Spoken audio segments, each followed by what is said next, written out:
नमस्कार सर्ट खबर को स्वागत करछि मु जगन्नाथ। आज प्रथम खबर पर नजर पकेबा ता होछि एमकेसीजी मेडिकल मेडिकल चर्म विभाग रु आसीछि सांघातिक अभियोग।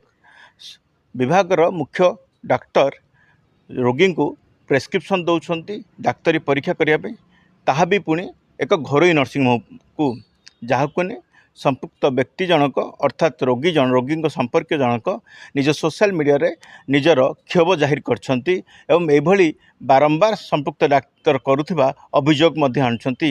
एने घटना संपर्क रे संपुक्त डाक्तर को कौन प्रकार प्रतिक्रिया मिल पारि नाही।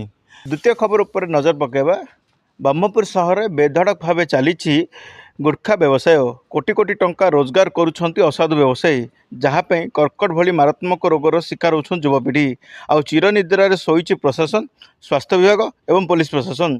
सूचना मिली जड़े प्रभावशाली व्यक्ति छत्रछाया तले रही एपरी बेआईन गुटखा कारबार कर आसुछंती असाधु व्यवसायी।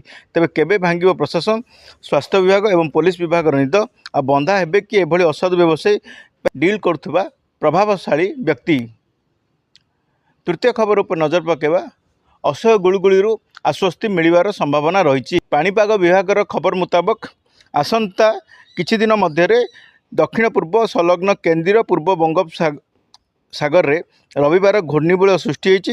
यह प्रभाव आसंता चारि दिन मध्य दक्षिण ओडिशा उपकूल ओडिशार विभिन्न स्थान में वर्षा होबार संभावना रही जहाँफल जो गुळुगुळी और गरम त्राही पाइपर साधारण लोके एवं जो भाव 42 ରୁ 43 डिग्री जो तापमात्रा छुई जाइए धीरे धीरे धीरे कमिबार संभावना रही।